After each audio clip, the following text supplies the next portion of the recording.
Hey guys, so I mentioned that I wanted to do a little bit more of a structured video again, because the last couple of videos were the skirmish series.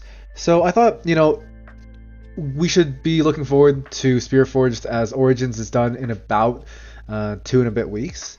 So we can kind of take a look at what Victor might start to look like in Spiritforged. So here's a little bit of a analysis for what Victor kind of has access to in the next set. Basically the various shells that Victor can use to construct this deck. So kind of on a basic level, the yellow shell and the blue shell. So the yellow shells versus the blue shells. So kind of what archetypes do these colors generally fall into as far as Origins was concerned? So for yellow is like leveraging Victor Leader. So yellow is very proactive.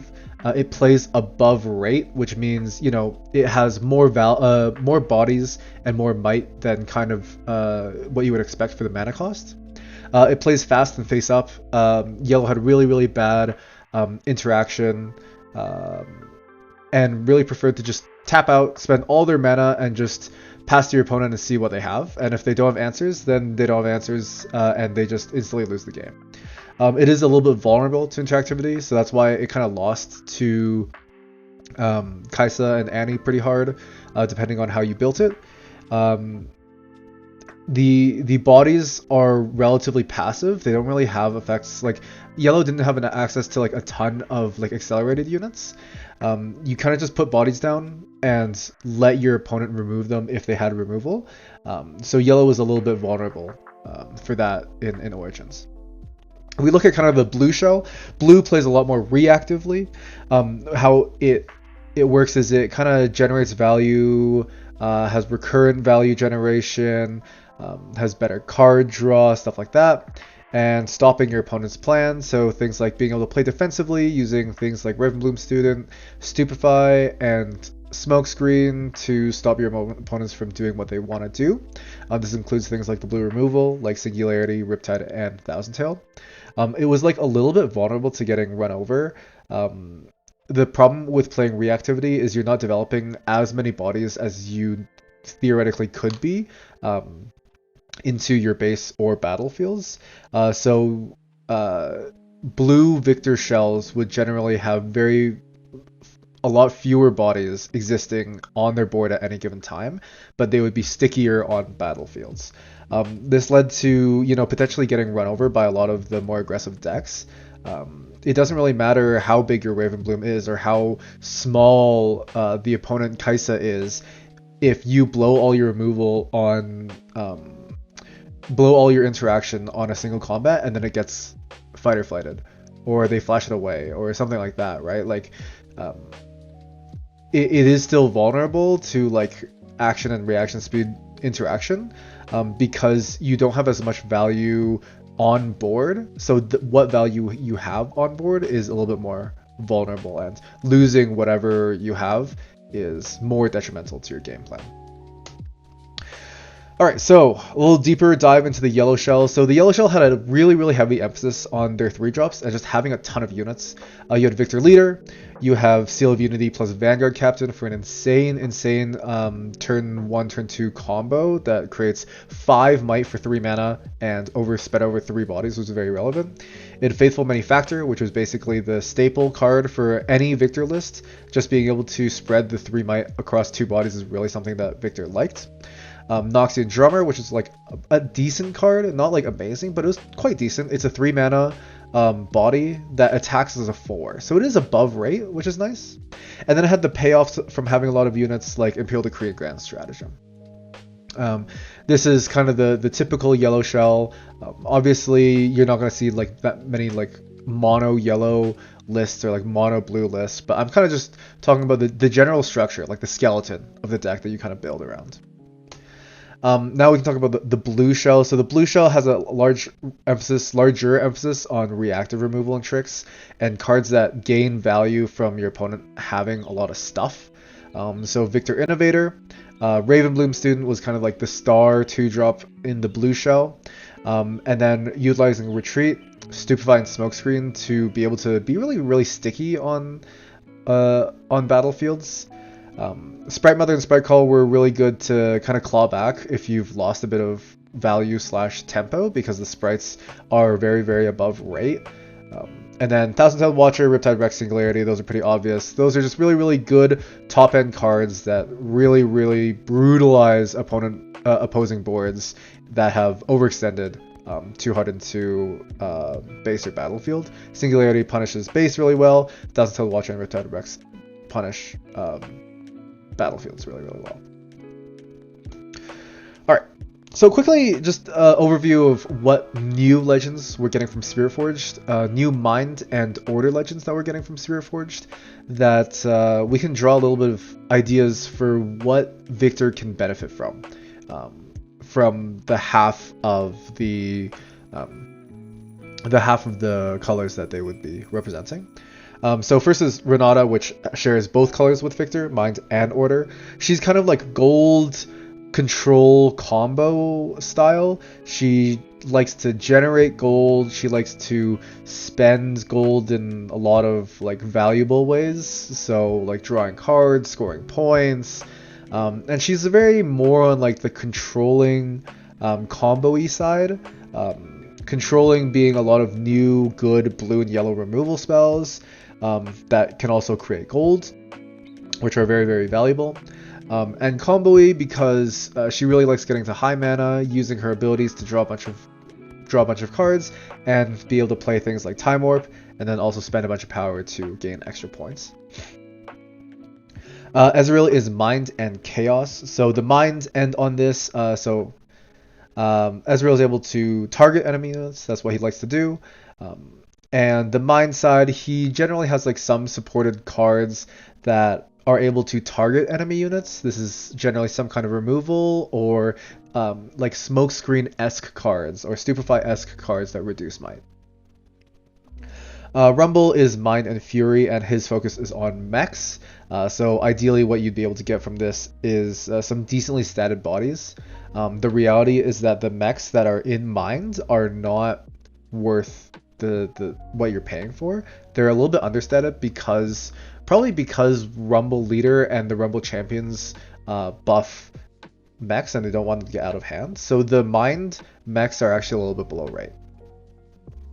Azir is Common Order. He is equipment and tokens. There's like some stuff that you can utilize from the Order side of things here, but the equipment is really, really, really expensive. It's really, really power hungry, which like you can theoretically pay for using gold, but it's difficult to. Rek'Sai is Fury Order. It's just an aggressive deck that plays off the top of your deck by like skimming through using the Rek'Sai leader ability. There's not like a whole lot of tools that Viktor gets access to because of Rek'Sai. Basically just one removal spell that is like kind of okay. It's just like a better Blast of Power, but Blast of Power is not a good card, so we'll see how that ends up going. And lastly, Fiora, which is Body Order. So she's also equipment focused deck. So a lot of the Order cards that we're going to be looking at are like equipment cards, which are like not necessarily that good in the list, but can see some play. So what are the actual new cards that Viktor are getting that can actually fit into the Viktor shell? So I don't have the images set up here, but I'll kind of talk about each one individually. So for Mind, we have Chemtech Cask. Chemtech Cask is a 1 energy gear. Whenever you play a spell on an enemy turn, you exhaust it and then create a gold token exhausted. Pretty good. Bellows Breath is 1 in a blue with repeat. So repeat, you can repeat it for another 1 in a blue, so it'd be 2 and 2 blue. What it does is it deals 1 damage to up to 3 units at the same location. So it would be 1 damage to 3 units at a base or 3 units at a battlefield. When you repeat it, you can do 1 to 3 units at one battlefield and then 1 to 3 units at their base. Plundering Poro is a Poro. It's a 2 energy, 2 might unit. What it does is when it conquers, you get to create a gold token exhausted. Wages of Pain is 3 energy for it's kind of like Hextech Ray. What it does is it deals 3 damage to a unit at a battlefield, and then you create a gold token exhausted. It also is hidden, which is alright, and also is at action speed. Card Sharp is 3 energy, 3 might. When you play it, you can create a gold. Each player can create a gold token exhausted. If your opponent chooses to make a gold token, you get a second gold token. So Card Sharp is always 1 gold token, sometimes 2 gold tokens. Jace is a champion unit. He's 4 energy, 4 might.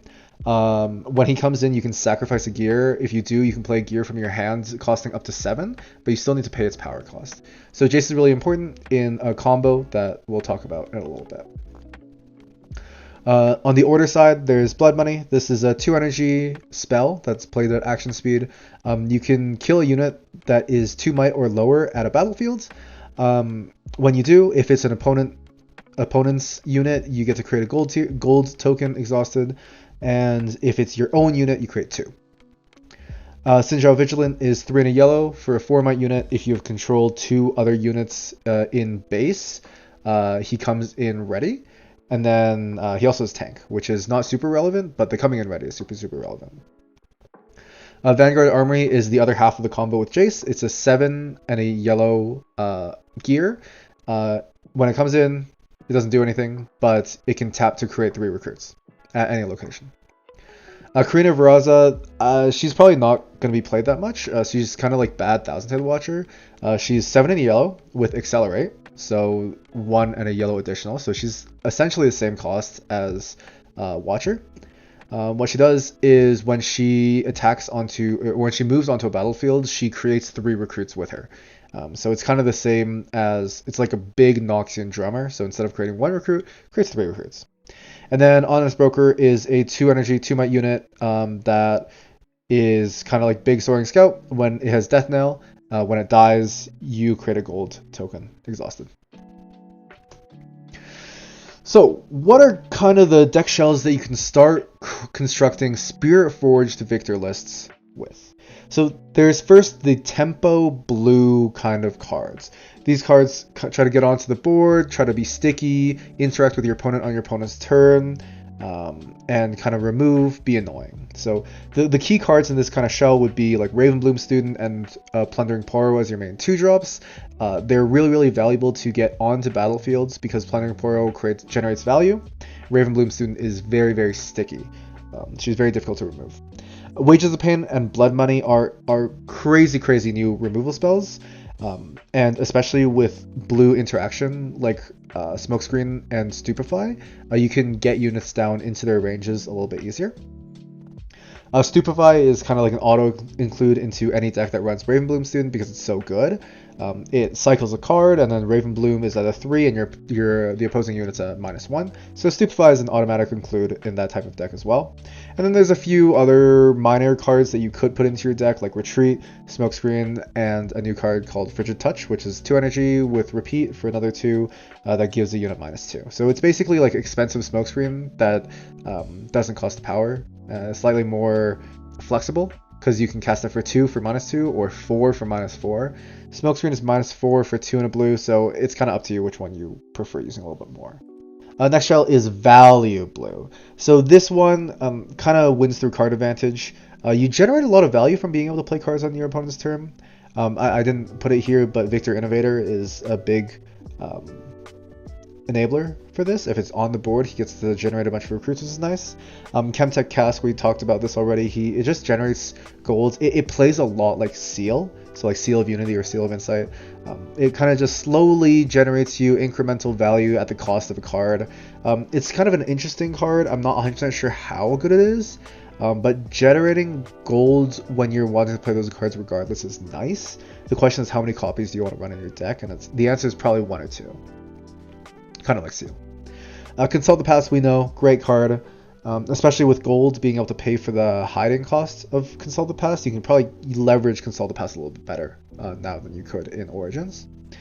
Riptide Rex, Singularity, Thousand-Tailed Watcher, those are just star cards that always are able to rip through your opponent's boards, deal with annoying units, stuff like that.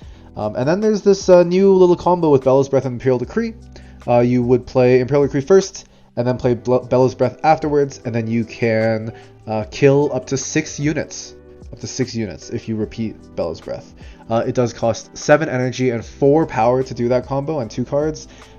But if you're wiping entire boards, like say you're against the Miracle Draven list, that's a price you're probably willing to pay. If you're wiping off like 20 to 30 might from the one combo and 2 cards, pretty worth it. There's a few other cards here that are worth mentioning. Premonition is a card. It's 2 and 3 blue to draw 3 cards. It's really, really, really expensive. You could like theoretically run 1 in your deck if you find that you're running out of card draw, but it's like a little bit sketchy because of how expensive it is. Wages of Pain we talked about already. It's kind of fulfills both the value blue and the tempo blue. It's just a great removal spell. Kind of does everything you want to. It's a little bit expensive, but it does like prevent you from deramping because it creates the gold token. And then there's Time Warp. We know Time Warp from Origins. It's great. It's like an interesting card to consider, enabling some cheesy stuff as well as just doing good things like winning the game. There's Tempo Yellow. So this is kind of still in the deck. It utilizes a lot of the same cards as Origins because Tempo Yellow didn't get like a lot of support for in Spiritforged. So you're still using kind of the same cards. So Vanguard Captain, Faithful Manufacturer, Nocturne Drummer, Sinzhao, and Vanguard Armory are like the 2 other cards that you can think about for putting into Tempo Yellow. Vanguard Armory is like a little bit sketchy, but if you want some top end that synergizes with your deck a little bit better than something like Riptide or Thousand Tail did, Vanguard Army is like a pretty reasonable choice because it can like generate value recurrently. So as long as you're not losing the game immediately, Vanguard Army is quite good because you can play it, create the recruits, and then next turn use your Decree or Stratagem or whatever. If you're still running Singularity and Riptide Rex, you can just control the opposing board and then continually generate value by creating recruits in your base.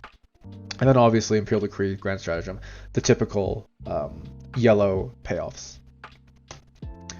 Lastly, there's Jace Combo. So Jace Combo is an interesting shell that a lot of people have been running, especially on like the blue side, kind of just as a win condition.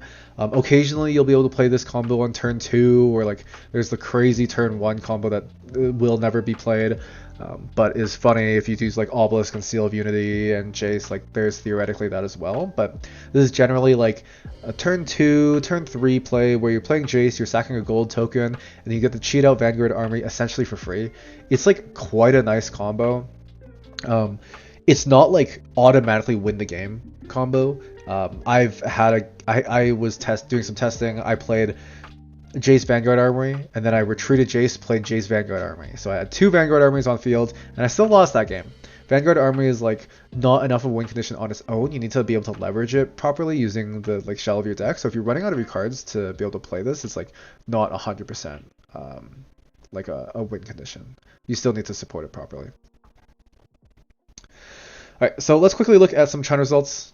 So this one was the highest placing victor at the Chengdu Regional Open. This happened less than a week ago, and it got 24th, and then there was one victor in like the 32 range that was also using a yellow victor shell. So this is kind of interesting. It's like a new development. People were kind of assuming that blue victor would be better than yellow victor, but somehow these yellow victors are able to keep up.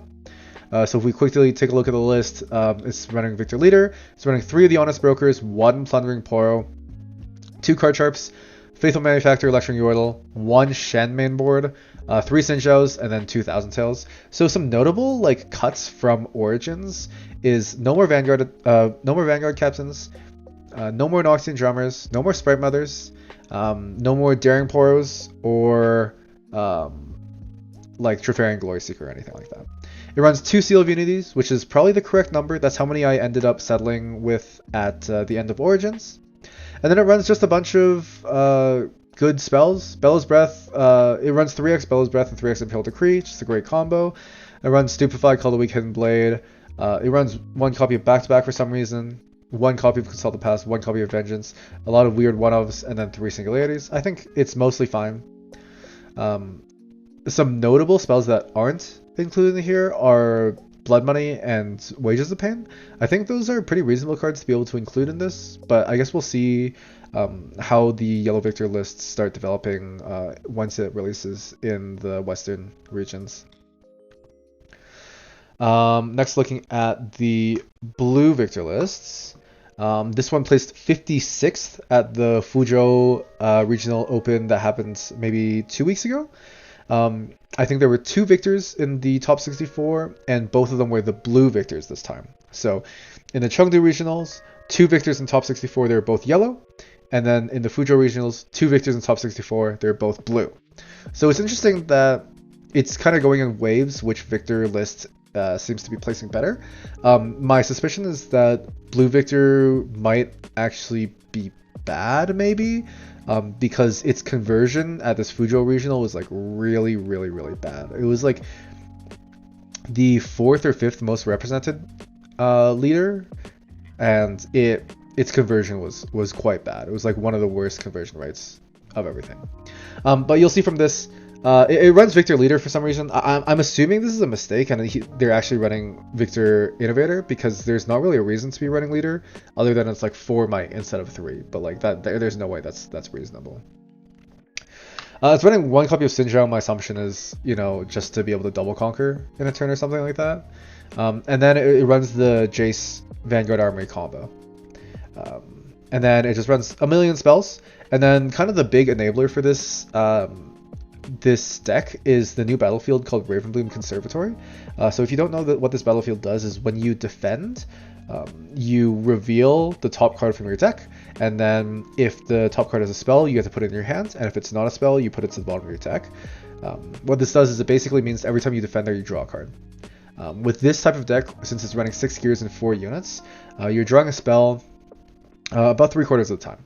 So 70% of the time you defend there, you draw a card. It's quite good. You think about something like Grove or Dreaming Tree, being able to draw a card off your battlefield is quite significant. So that's kind of the idea behind this deck, is you run as many spells as you can, and then you play Ravenbloom Conservatory. And then once you're going to like games 2 and 3, where you're taking out Ravenbloom Conservatory and playing on other battlefields, you can start putting in more units. So that's why you can see the 2 Sentries, 2 Evangels, and 2 Watchers, which, I mean, personally I disagree, but China has some funky sideboarding decisions.